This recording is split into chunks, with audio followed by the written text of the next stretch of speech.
Still have Seth Westcott, two-time gold medalist, with us on the set, and Seth is telling us about Winterstick, the original snowboard company, which you guys have resurrected before it died and breathed some new life into it, which is really exciting. You ever come up with a design and go out and try it and then come back in and say, yuck? Yep, absolutely.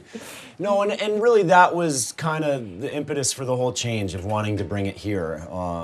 You know, the guys out at Wagner make great products, but without us being hands-on and being able to see when things came out, it was tough sometimes. And you'd make a design and something didn't communicate right with them, and there'd be a funny hitch at the end of the side cut to how it turned. And so it's having the ability to control the whole process and see each one and make sure that as we move forward, all our shapes become more and more refined is the critical part of having a snowboard company. And you know, you don't want other people doing your work. You want to do your own work. So does that come intuitive to you from riding so much? When you know something doesn't feel right, you think you know what you can tweak to fix it? Yeah, absolutely. Yeah. And I mean, that was, it's been a big part of my learning experience as a snowboarder through all the years. I mean, I worked with Burton on a couple of different board designs when I rode with them. I helped Atomic start their program. I helped design stuff at Rosignol and Dina Star, and then actually designed a lot of the boards for our whole U.S. snowboard cross team at Kessler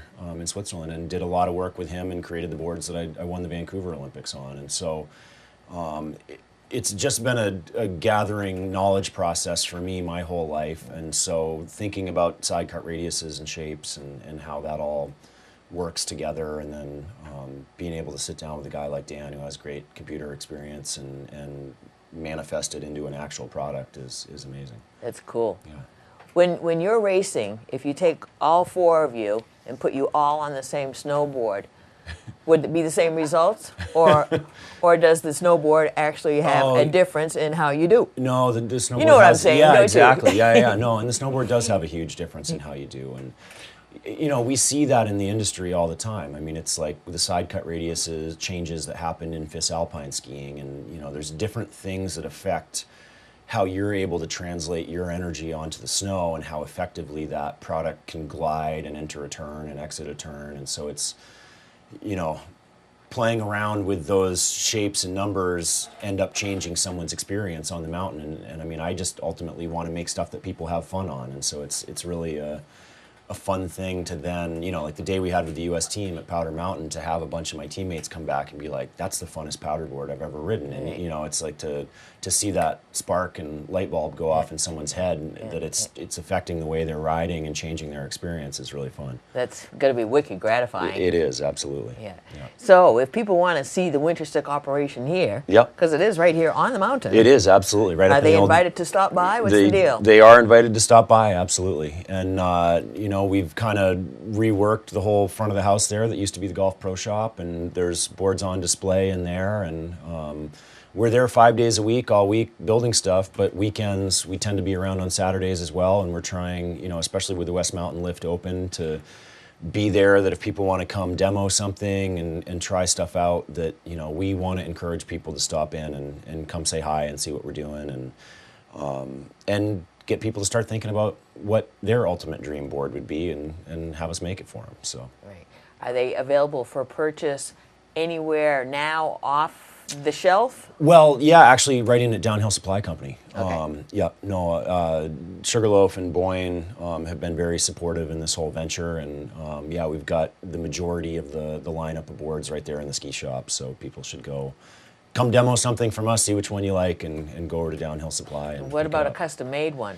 Custom-made ones, we sit down with people. I mean, one of the biggest experience that really led me to want to do this actually came from my love affair of golf. And I had a buddy who was a program manager at Visa through my 2 Olympic Games, and he knew that I really loved golf, and he went and took over partnership marketing at Callaway out in California. And so he invited me out in the spring of 2011, and I went through a whole custom fitting setup with golf clubs, and it really affects the outcome of how things work. And so the biggest thing that no one has ever addressed in snowboarding is foot size. When you're standing sideways on a board, foot size becomes the most important factor of whether you have toe drag, whether you have heel drag, if you can effectively carve the board. I mean, when you stand on a pair of skis, it doesn't matter what size your foot is because you're not overlapping the ski. But when you stand sideways on something, that width needs to be tailored to the size of your foot. And no one in the industry has ever addressed it. Like, some people would make a really wide board for people with a generically big foot, but it's like, if you're not centered over that edge, you're not going to effectively carve the board. And so my kind of aha moment was being out there at the Callaway Test Center in California and saying, you know what, we really need to start doing this in snowboarding and change the way that people experience the hill because they're properly set up for their board. And so for us to be able to custom tailor all the waist widths to fit a person's foot, that's where we start with the custom boards. And you have to make it it wider and longer to accommodate for something like that? Or not is it necessarily that easy? longer, but you need to find the person's stance angles and then figure out what that like perfect waist width would be for their back foot, because in general the back foot on a snowboard is the one that's flattest and takes up the most width, but it's also closest to the narrowest part of the board. So to be able to tailor fit that waist width to someone's foot makes an entirely different experience for them. That's a whole new world of knowledge I've never gone to before. Thank you, Seth. That's pretty cool.